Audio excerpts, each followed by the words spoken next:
Welcome, everyone. With us is Mary and Kathy, of course, but I will let Kathy do the introductions for Mary because she knows her so well, and I'm just learning about her today, and I'm very excited. Welcome, Mary. I'm very excited to have you, but just want to learn everything about you today and what you're going to offer for us, but I'll leave the introductions to Kathy. Thank you, Zephy. Mary, we're thrilled to have you.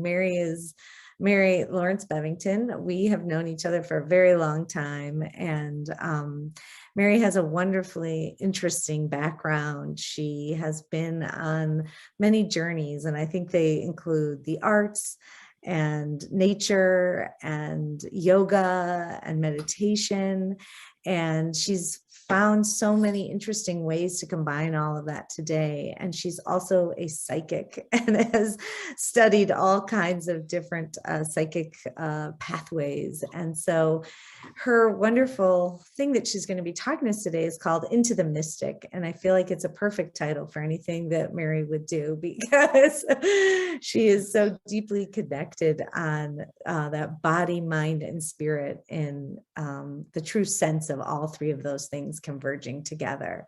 So Mary, we'd love to hear a little bit about your background, about what you're going to share with us today. Thanks, Kathy, and thanks, Zephy. That's a great introduction. Into the Mystic is an answer to a question I receive more often than not about how can I strengthen my intuition? Am I intuitive? What did this mean when this happened in my dream? Those types of questions. I also receive a question in my one-on-one work from people that sounds like this: what resources can you offer? I actually got that question yesterday. And it's funny because when I think about that question, even when I read the energy, part of me is like, well, your whole life, watching the world around you and learning and trusting. So today we will be on a little bit of a journey. My hope is that you will learn some tools as we go. And before we completely jump in, I want to share that I've recently been in quite a mystical place, but it's also been a place with what felt like a really dark past to me. I was just visiting Scotland and going to sacred sites there. And I'm moved by some of the sacred places, many of the standing stone circles, which have a little tiny bit of the mystery of how did this happen? How did they move the stones? How did they even get the stones from where they sourced them from, etc. And there's belief systems around that they asked the stones to move, and they worked with sound vibration and all manner of things. On a parallel track in that same part of the world, I'm aware that countless women were killed over and over. And typically the scenario went, you're a witch and now you are tried. The trial lasts 1 minute because we've already decided your fate, and your fate is death, essentially, and typically a fairly traumatic death. Trigger alert for anybody. I won't actually go into details there, but it's a little shocking, and it's something I think as women in particular, and men too, we know, and I feel like it's in our ancestral DNA. And what I feel plays out in present time is that there is also fear around applying our intuition, trusting our intuition, taking in tools such as astrology and numerology that have been stigmatized. And in the circles that we're in here at this beautiful Women Arising event, I don't feel that's as strong. I think a lot of us are like, yeah, of course, this works. This is what I use in my work every day. It's brilliant. It changes my life and others' lives. And yet I also think as women, we are finding more and more of our voice around that. I won't go deep into this, but I've been exploring how in part we use the divine masculine as a conduit to find our way with that. So again, today is just a little jaunt. We'll play around with some grounding, some running energy, some tools like that, and take it from there. And before I screen share, I'm just curious if either of you has a comment or a question on what I just shared just then, because I know that was perhaps a little out of the blue. I have a question for sure, and then I have a comment. But well, because it's very common, it's happening all around us. You know, the comment that I was going to make. The comment that I was going to make is I went somewhere the other day, and because I'm looking to rent a house, correct? And I felt when I went to this house, this really dark energy and a lot of crying. And I told the realtor, sorry, this house is not for me because it's got a lot of sadness. And the owner heard it and she got excited. But the realtor said to me, do you believe in God? I'm like, of course I believe in God because I feel energy, correct? Isn't it weird? The people up to this point at time that we're 2022, they feel that, you know, the women don't have the right to have energy, to feel energy. They don't have the right to be intuitive. And, you know, the woman confirmed it. She said, my husband died when I was 21 and I cried and cried a lot in this house for the past 4 or 5 years. You know, she was younger when it happened, but you can still feel the energy. She was probably in her 40s, 50s now, but it was there, you know? So it's like, but still people judge us for that up to this day. And I think that's a lot of the women are afraid of really going into that, you know, the intuition. And thank you for doing this work because a lot of women really need to stand up and saying, yes, I feel it. It's dark. I don't want to live in this house, or I don't want to go into this place. Or so that was the comment that I wanted to make, that I just had that experience. So, you know, it's very, very powerful what you're saying. And the other thing I wanted to ask you, you talked about Scotland. So you finding that also in Scotland, there were a lot of women died or killed by actually being priestesses or witches or things like that. Like, I mean, from the Druid times? Yeah, Druid times, yes. And then even more recently too. I mean, there's even instances in the capital city, Edinburgh, where there were so many women killed that there were way less women than there were men. And just to me, that is counterintuitive to my biology, even because women carry the baby, the men carry the seed, but the egg is essential, and also the womb and the delivery are essential to the propagation of life. But yes, I think maybe more instances in more of the olden days, and less in the more modern times. But I mean, certainly like in the times when our country was being created, the US, at that time, you know, we might sometimes think of that as an enlightened period. There's all these revolutions in France and Haiti and the US to create these great nations. And yet there's still, you know, women being essentially just accused and typically never investigated. I mean, they literally didn't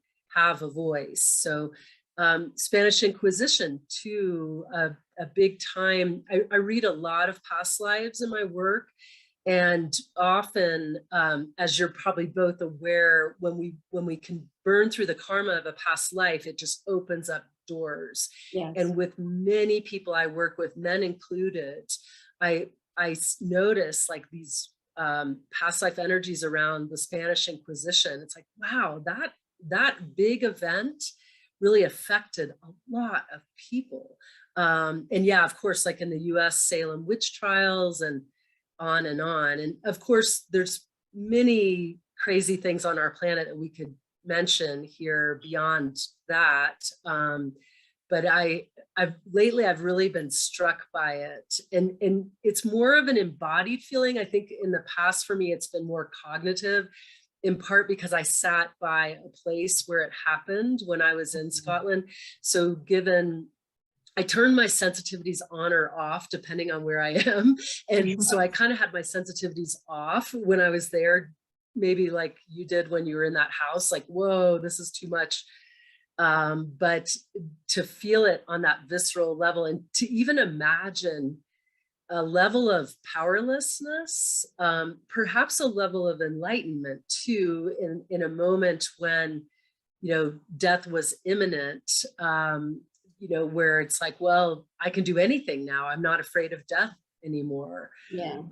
But it's, yeah, I do think, I guess to kind of summarize a little bit for me right now, there's a lot of passion around healing this part of us for all the spectrum of genders, you know, not just women, but everyone. And I think if we can get a little bit on top of this, it will shift dramatically. More to say about that, but I'll pause. I think Kathy, did you have something to say? No, well, you guys said it all. I just think that like tapping into our intuition and really learning to stand in it and trust in it is it's paramount. And I feel like that is that divine feminine energy. And if we start kind of honoring it, because I really hear that that's sort of some of the things you both were talking about, like that society doesn't always honor it. We don't always honor it. It's sort of been, you know, suppressed over time, but to really reclaim it. And that can be really powerful. Lovely. All right. Well, I'm going to screen share. So as I'm doing this little techie part, if everybody can start to, as best as you can, begin to breathe through your nose and start to drop into your weight as a way of grounding, and do what you can to squeeze and release your feet. And as you do so, we're going to start to first build a grounding cord. You can go ahead and release the squeeze and release of your feet and just let your feet relax, because you kind of just activated them by doing that. Grounding cord is attached to the tip of your tail. It's as wide as your hips. Advise closing eyes if it feels safe to do so, to go within a little bit more deeply. And as you build your grounding cord, send it all the way to the deep, deep center of the earth. Let it buckle in, and you may even sense that you hear it, or you sense it, or you even see it if you work imaginally with image. You may work on all these levels. Many people do, actually. They have kind of all different levels of intuition. Now, our grounding cords are a visualization, but you may have a strong shift feel in your inner world right now. Might even feel a little more relaxed. Your breath may be a little bit more easeful. In our world, we catch all manner of extra stuff.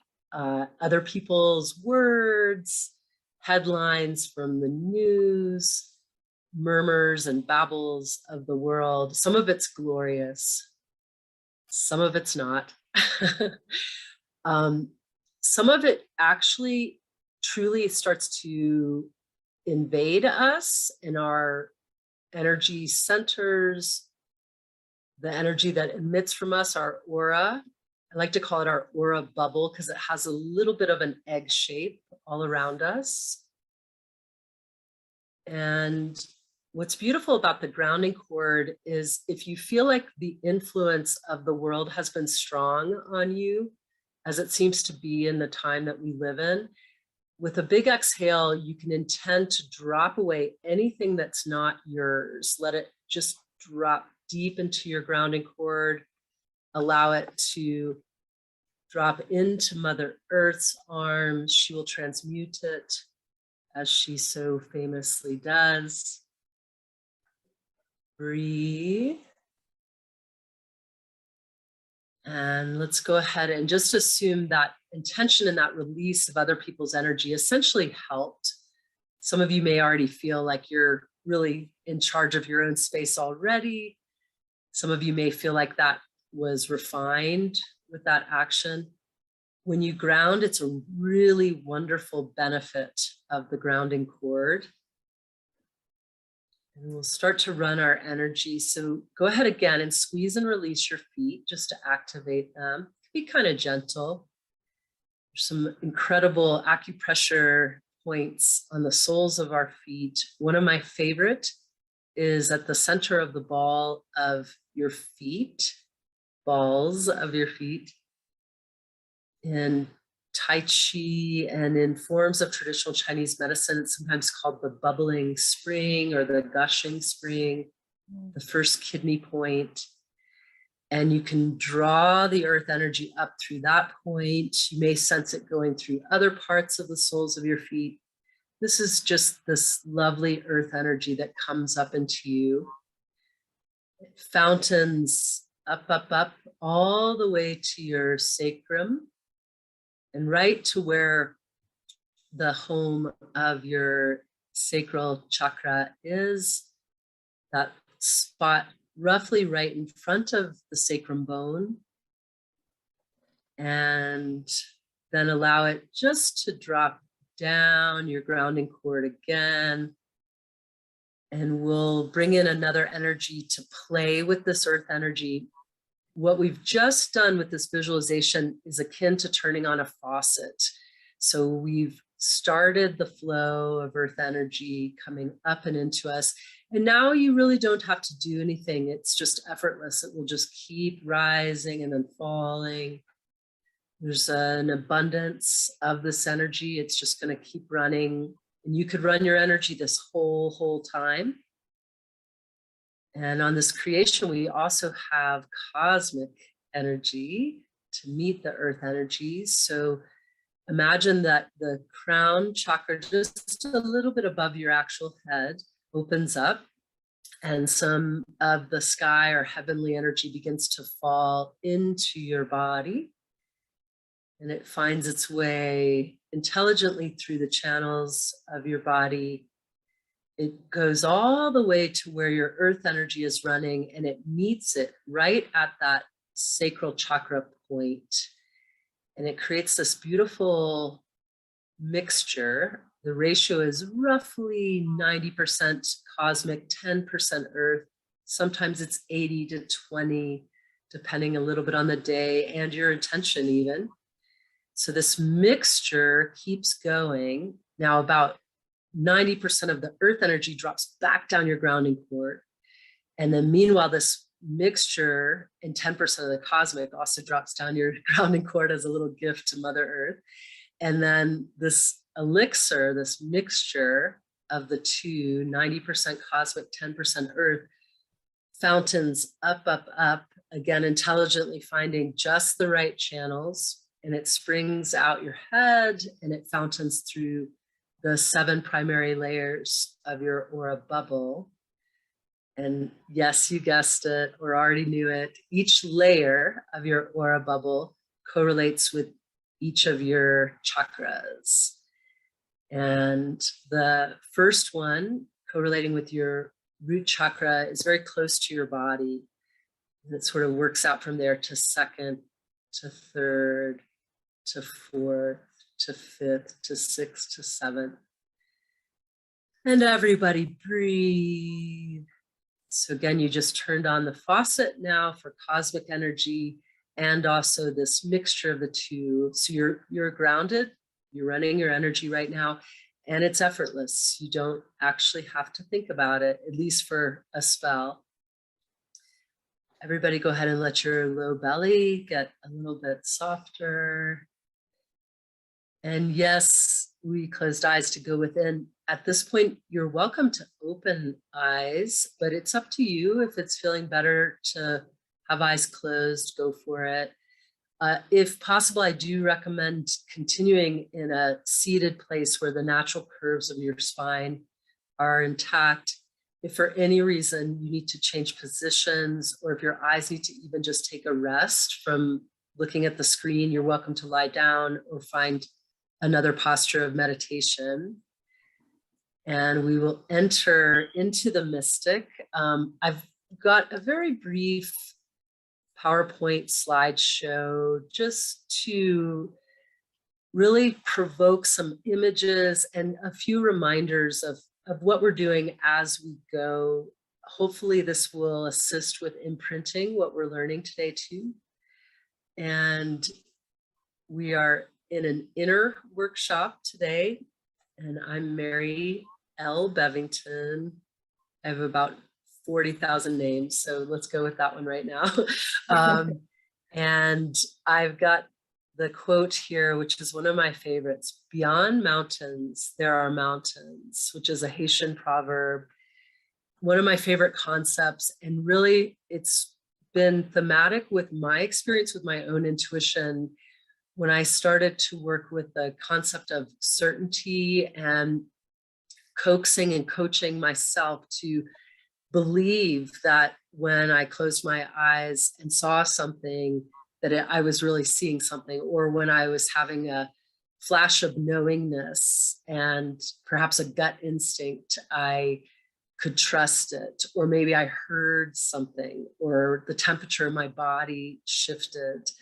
One little anecdote there: I'm in the time of life, perimenopausal, menopausal time, which is pretty fascinating to me. I'm tracking when I have hot flashes and really dropping into the energy and noticing, well, what's happening in my world, in my emotional sphere, when hot flashes are happening. And so that's one of my current journeys with the mountains beyond mountains. Okay, so shifting gears here, and this is more just a little hello to what we're up to today. So this is a contemplative class. You probably noticed we already set the energy. We're essentially in a slightly different mental state to receive the learning. My bias is that we tend to learn a little bit better when we're a little bit more in a relaxed and grounded state. So that was my method behind grounding in some ways, and also learning the tools of grounding and running energy are extremely valuable. This is also a class where you're more than welcome to journal. Journaling, I have found, is pretty brilliant for remembering. Even if you don't go back and look at your journal entries, the act of writing can be something that's really helpful in imprinting the memory. And it can, for some of us, I'm a person who actually literally learns while I'm in the act of writing. And some of y'all might be a little bit like that too. And it's just fun to journal, I find. Journaling can also be typing too. So if that's more your cup of tea, please go for it. And again, we are working with trusting our intuition. I presuppose that we all have it. And I do think, and data shows this as well, there is an amazing amount of intuition among people who have female identities and run feminine energy. In my opinion, feminine energy sort of sets conditions around intuition, just like grounding and running energy. It sort of creates an atmosphere where the intuition can come in more strongly. So yeah, let's carry on. One other little tiny thing. In the show, I've used photos mainly from Unsplash. So the photo credits and courtesy of Unsplash are with each little slide here. And I want to give a shout out and thanks to Unsplash. Okay, so this is our Into the Mystic, a journey through our energy centers, which we'll say hi to in a moment. So you may be aware, just at a glance, this triptych of pictures is all water. And this is another thing I love in terms of the fluidity and even the fluid mechanics of intuition. Just like water has a current, light has a current, there are many teachings around our creation, the planet Earth and the atmospheres of Earth, the cosmos, being a construct of light. You may be familiar with grids of light, matrices of light. And of course, light also comes with dark. So there's different forms within the light, and we need the dark to see the light as well. Then awareness, of course, can act often like a flashlight on the dark. So that's another aspect of this class. We're growing our awareness, which helps us find our flashlight and trust our flashlight to shine on the dark and realize, oh, kind of like Zephy was sharing earlier, she had the strong intuition in this house that she went to that, oh, you know, this is not my house. I know that this is not my house. And that awareness shined a light. And maybe she wasn't aware, but she probably gave the homeowner a healing because she actually recognized that that house had something going on. And ironically, you know, where the realtor might have thought it was a criticism, the house owner was like, thank you that, you know, somebody sees me and what I experienced and what I grieved. And so it's healing. It probably even helped the house actually in terms of clearing it on some level. So also, I love this triptych of the different states of water because I, as my regular day job, I tend to do a lot of one-on-one work with people where I essentially read their soul, spirit, and their energy. And the soul, spirit, energy to me is often like this. Sometimes it's water in a frozen state and all the characteristics of freeze and perhaps cold, but even like the mightiness of that strength of the hardening of water too, and that it becomes a surface that can someone can ground into even. And then the flow, the natural waves of water as probably the most familiar, the liquid state of water. And I actually love this picture just because it's also on the beach. So it has that breath of the water, that movement in and then receding out of the wave. And then finally, the mystic quality of water. This I find to be where some of our magic really happens. It's ephemeral, just like we are in many ways when we are working energy and having belief that this is working, you know, I'm actually in touch with this energy and I'm intending for the energy to do something. It has that mystical quality. So we will continue to go into this mystic, shifting gears to this journey through our energy centers. So I know everybody has a little bit of a different screen. I don't know if this is going to help, but I'm going to just move on my screen. I don't know if that changes because our pictures are here too, all of us talking and sitting here.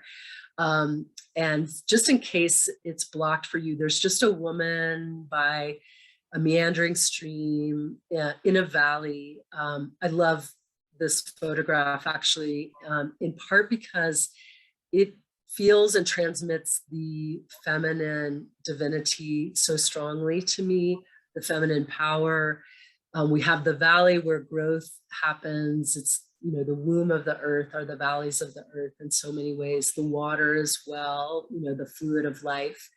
And then this power of the blossom of the flower and even the effortlessness of the body of the woman in the landscape and the way that there's light shining from the woman's charisma, but then also directionally the light is coming on to her too. So our first kind of little pass with the energy centers, and feel free to drop back into meditative state if you feel like it. Eyes can go closed or whatever is right for you. But there's a weight to this first chakra in this woman. There's the root dropping into the earth. She's barefoot. She's actually grounded into the earth. So the earth's ions are negative and her body irons are positive, and now she's grounded and stabilized at 0. That's essentially all grounding or earthing is. It's a simple and brilliant concept in that sense. She's got some aspect of the second chakra, which is the pleasure of being in nature. There can also be pain in that second energy center, and it's the layer that goes just a little out from our body. And she is in the elements. Right now there's ease, but a storm could come. Shifting up to third chakra, she's got particularly this frequency of second and third chakra in the colorations of the flowers. And this is a powerful place.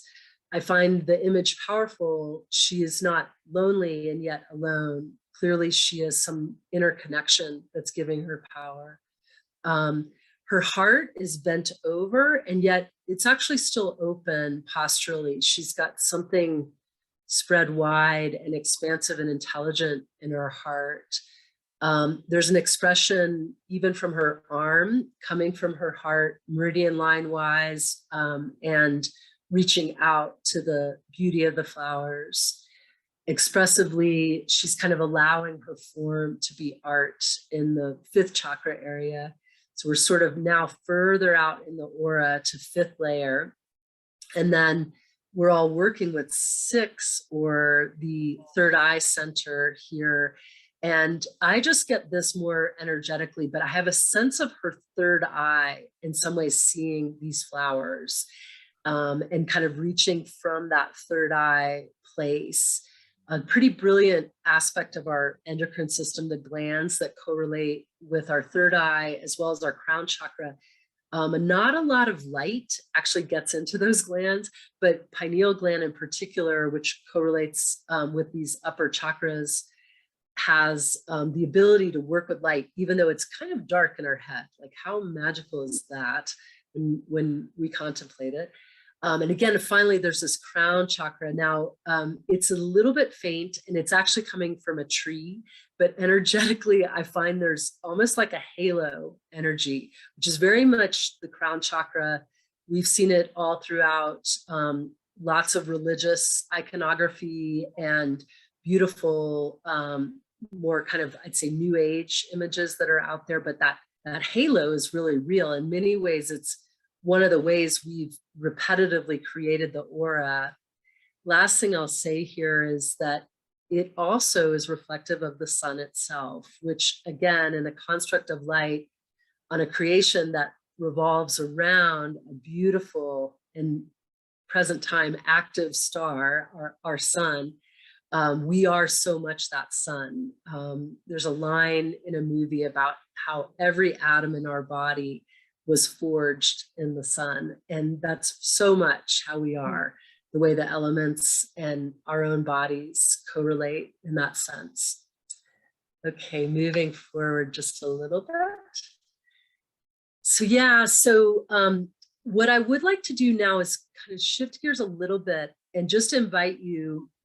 I'll do a tiny bit of it myself as demo. I won't do it as much as you might want to do it. You're welcome to kind of push your envelope as much as you wish or as little as you wish. But we're going to kind of go through these energy centers with a little bit of movement. I'm going to do it today a little snap, snap, snap, but it may be such that you have a sense of it that you could repeat and even turn it into a little bit of a daily practice. So we'll do gentle movements. We'll continue with some of the breathing and the visualization, and you're welcome to be where you are, or you can stand, you can lie down, whatever's sort of helping you find your way. And we'll just start initially with this root chakra. And that was where we built our grounding cord. So from the tip of our tail, keep in mind, our tail is about the size of our pinky finger, the coccyx itself. So it has this kind of focal point right there, the grounding cord, but then it's as wide as your hips.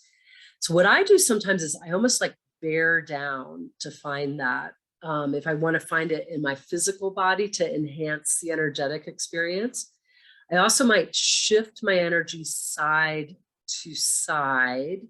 So there's almost a sense of the energy swaying from left hip to right hip, and a a little bit of a sense of the second chakra area beginning to wake up. The first chakra has a slightly different orientation. It faces down, kind of like the grounding cord. The second one faces out, a little bit like a megaphone towards front body. They have all chakras going up all the way to the sixth. Seventh is a little different like the first one, but they all face out and they have this clockwise movement. But then there's one part of the chakras that has a counterclockwise movement. So they're these incredible energetic centers in us. A lot of that intel is actually from transmissions that people have found in their reading spaces. And it's also from even ancient teachings and the like. So finding second chakra and how it has this ability to kind of help us find a little bit of that watery action up from the earth of the roots. And if you like, you can even begin to do what's sometimes called the Sufi grind, where you find a direction. I advise left first, where you start to circle your hips. It's pretty gentle circling. I also call it the hula hoop because it is a little bit like the physicality of making a hula hoop sway around your hips. After you've gone a little bit in one direction, you're welcome to shift directions to get a sense of evenness and a sense of the receptivity of left side. That's why I like to start with it. And that action orientedness of right side. So we have divine feminine and divine masculine coming together right in that hip area. It's also kind of pleasurable. So again, reflecting that wonderful womb-like divine feminine place of the second chakra. Such a powerful place. It's above our actual grounding cord, but it's a place where we do ground from, particularly if we're in a physical movement or dance kind of situation. And then eventually find a sense of stillness. You can drop back into the groundedness, soles of feet or sits bones, the feet of your pelvis. And begin to let your diaphragm have some nice breath. If you're okay with it, do what you can to breathe in and out of the nose. I love nose breathing. It brings a DHEA hormone online. It helps us drop into parasympathetic nervous system. It's a funny type of breathing because at first it seems opposite to that for some of us, like, oh, I can't get enough breath. But if we stick with it, sometimes it can really bring us to a relaxed place.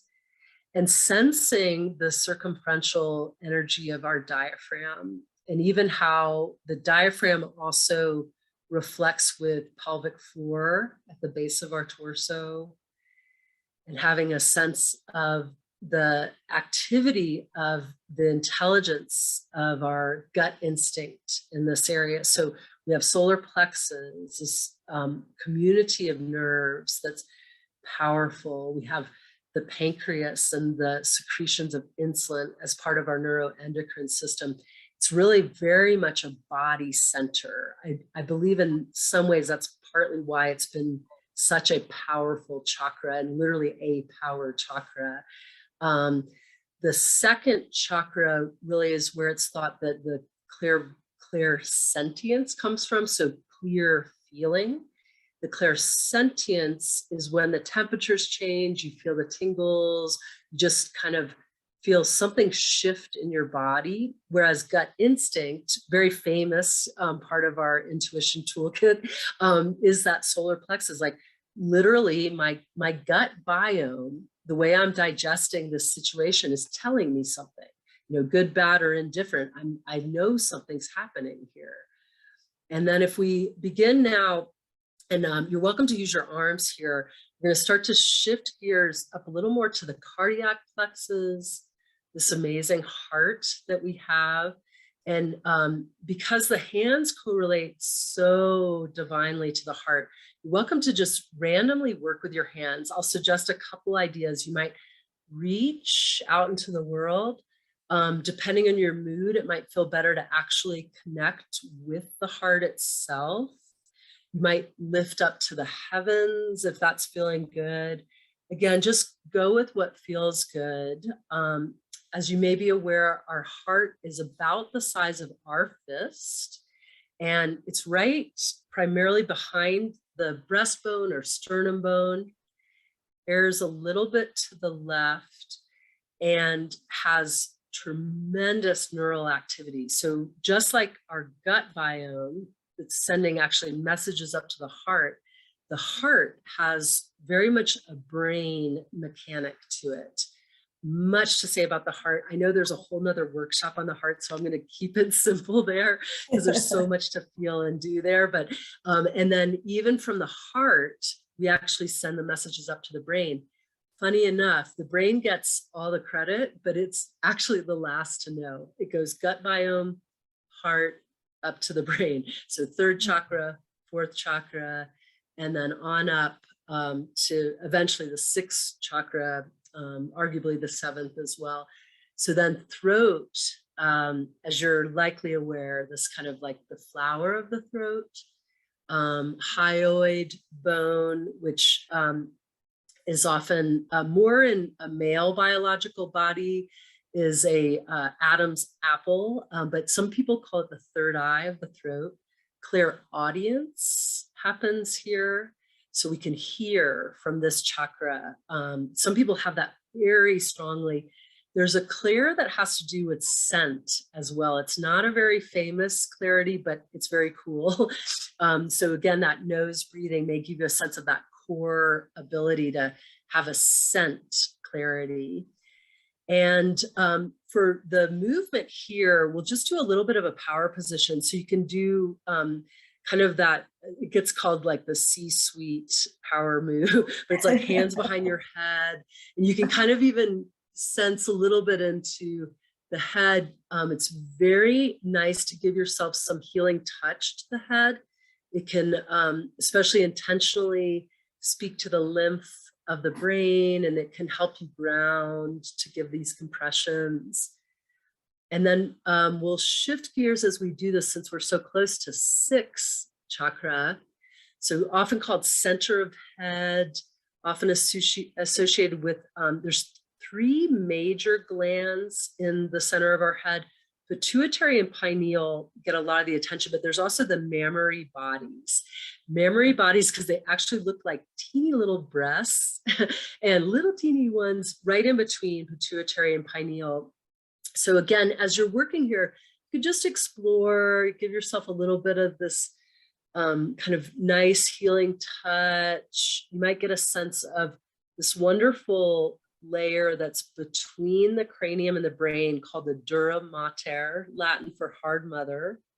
And then even the hair might start to feel like it has a sense to you. Here, the only movement is stretching again up with the arms and lengthening the torso. If you happen to be standing or lying down, you can really stretch through the legs, or if your seat works like that, you can pull out the slack and find the length of your body.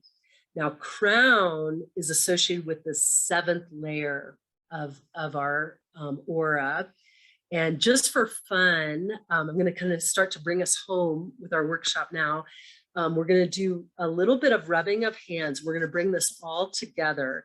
Again, this is kind of a quickie little thing you could do every day. If you were even at a really long stoplight, you could do it real quick right behind the wheel, or while you're walking if you're stopped at a stoplight. So you want to bring the rubbing of the hands deep down to your pelvic floor, just right in front of it, still rubbing the hands. And we'll just keep rubbing the hands, but we'll bring up the front surface of the body. And this is that initial flow of the running of energy. And we just keep going, say hi to the second chakra, the third chakra. And just keeping in mind that second chakra is our clairsentience, third gut instinct, heart just has vast intelligence of its own, moving to clairaudience. I didn't say this earlier, but I know you know it, clairvoyance at the sixth. So when we're looking at the world imagistically, we're seeing it from sixth chakra. The crown, as you keep rubbing your hands, you can stretch your arms up, but keep rubbing the hands. The crown has what's called claircognizance. In slang, we call it knowingness. So it's that knowing, like, I just know. I just know I want to do this, or I just know I don't want to do this. Again, like Zephy's example, she's like, I know I don't want to buy this house. I just know. Okay, keep rubbing and stretch up your arms. I know you might be starting to ache a tiny bit in your shoulders, but it's good. Little detox there.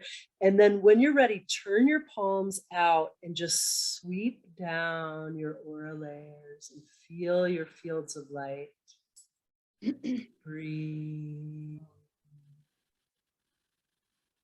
Beautiful. And just relax your body.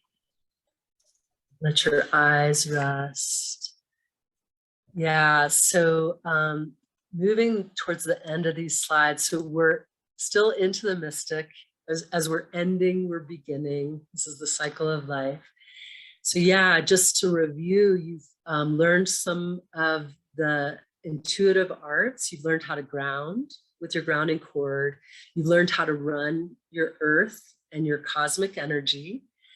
You've learned how to own your space. So I haven't spoken to this directly, but basically what we just did was we balanced intelligently and in a dialogue with our chakras. And now we're in charge of our space. So remember earlier I was talking about all the influences all around us, you know, little scatterings in our head, looping thoughts. We're in charge of our space now. So we don't have to hear all of those thoughts. We can actually hear our own thoughts. We can own the center of our own head. And really this, in my experience, is the easiest way to read energy. We actually can, from this perspective of owning our space, see what's true and what's false. So we can hear our infinite voice and we can quiet the inner critic. My doggy just did a big shake. I have 2 dogs with me right now, just so you know. Okay, carrying on to this very last part. So yeah, and you already know about the journal part, and I won't give the space in this recording right now, but you're welcome to write anything down. Now, as we did that, what's beautiful about working with the chakras is you may notice like, oh, wow, you know, when I went to my heart, at the beginning, Mary was talking about, you know, women being killed for their intuition, essentially. And I felt the grief.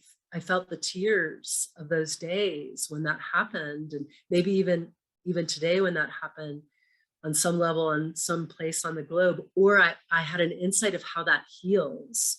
Like, you know, my insight with it personally the other day when I was in meditation was working with the divine masculine and like inviting in that help actually for us to heal there. So yeah, I also advise drawing too, because sometimes that helps us, just like writing with non-dominant hand can help. And yeah, so I'm just going to give you the water here because, again, going back to the fluidity and the different states of water. So sometimes, you know, the intuition maybe comes in cold. Sometimes it comes in flowing and fast. Sometimes it comes in mystical. And sometimes as we believe, I think more and more in our own certainty, we can actually go into that mystic and use our certainty and the control of our space to actually, very much like the way the nymphs in the Aphrodite myth rise from the water, and we as babies are actually made from water. We develop our intuition just like the water develops our bodies, literally in our biology. Yeah, so this is just my little promising here about hopefully you feel a little more relaxed. I notice again in my work that even though we might have only done this for a little bit of time, there's tremendous shifts that have happened. So like maybe you did find your inner tiger. And again, I don't have handouts today just because for today's purposes, the resource really is you. So you're kind of your own inner world and you can derive from that whatever it is that makes sense for you for this class and what you want to remember. And maybe you listen to it way down the road again and remember something new or have a flash of insight that's new. This is my bio, but Kathy already went there. I will stay on this page for 1 second, just because another thing I've been playing with is the way light plays on water. I love that combination. I see it as a goddess.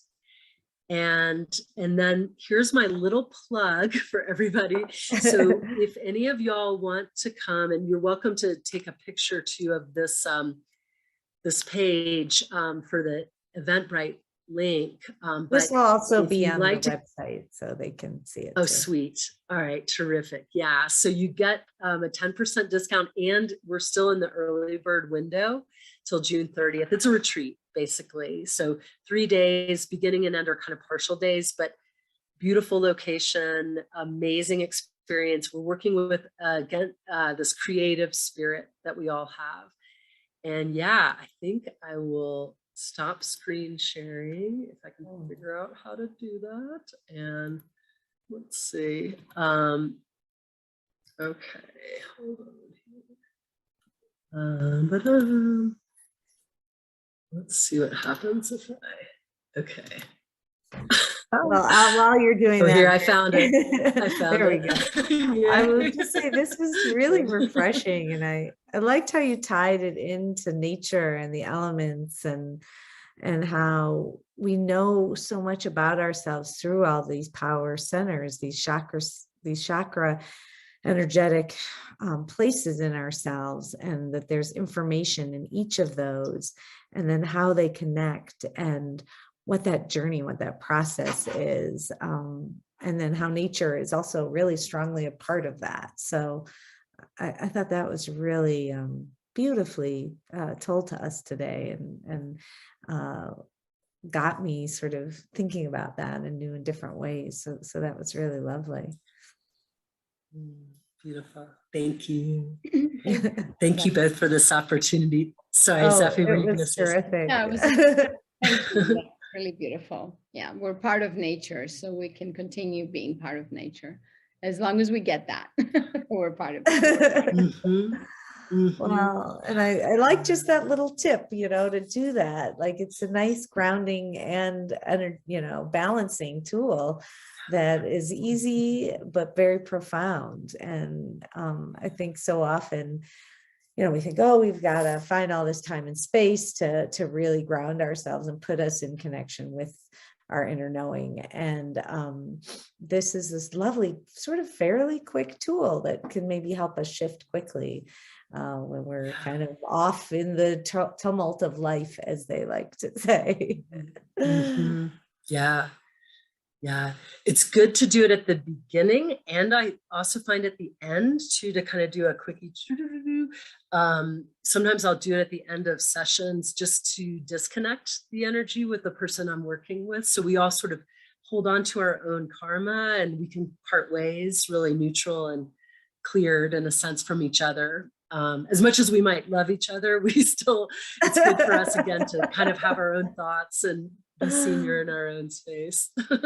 Well, and it's like, you don't even know. It's like, it's sort of like dust, right? You're picking up everybody's energy all the time. And some of it's your energy, some of it's somebody else's energy. And then you're throwing all this energy at other people. And, Right. and, Zeffie, poor Zeffie, I threw a lot of energy at her today, Like, so used to it, being a healer. And it's like, you're anxious, your thing. And it's like, wait a minute, how do I kind of get back in line here? Really beautiful tool. I'm going to start using it. So I think we have well, Mary, what a joy to have you with us today. Thank you so much for being here. No, I was Thank you. We just have to learn how to let go and not affect by others, because the more we get affected, by others, the more we hold on to the energy. So, if someone throws energy to us, we just let go. It doesn't affect us. It's not, it's not something that I did. It's not something, it was just how they felt at the moment. We don't take it, we can take it seriously, but we shouldn't seriously. You know what I'm saying? Yes. Yes. But I do think that that's a journey and a process that both of you have done very well. A lot of the time we fall back into it, we get triggered or whatever, or even your own habits. Like, that was something I was thinking about. when we were going through each of these chakras, it's like, oh, that chakra is super active. There's too much happening in there right now. It's causing a lot of this, you know, whatever it is, you know, like my third and my sixth chakra are just like, you know, always super active, you know, and it's like, oh, got to get that first chakra more powerful in these moments. So, well, thank you, Mary. This was Thank you, lovely. Mary, so Really much. appreciate it. Yeah, my pleasure. I really, you bet. And I think what y'all are doing is gorgeous, and I'm so happy to be part of it. So yeah, yay. Okay. Everywhere. And you're coming Lovely. with us. Cool. Yeah, thank you so much. Okay, dears. Yeah. Take care. Right. Bye-bye.